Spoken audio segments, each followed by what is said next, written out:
ating harapan ng malakas na ulan. Lalapitan natin. At siyempre, dadalhin natin yung ating masarap na black coffee. Ayan, mga kaibigan. Ano bang masarap gawin kapag malakas ang ulan? Ay, siyempre, magkape. Ayan.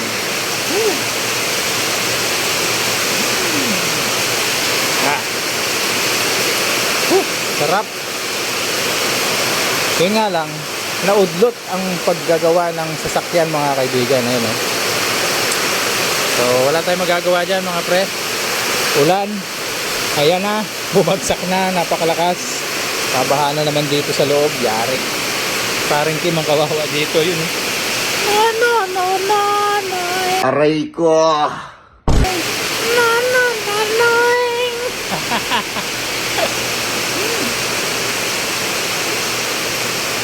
Enjoy na lang natin ang tag-ulan.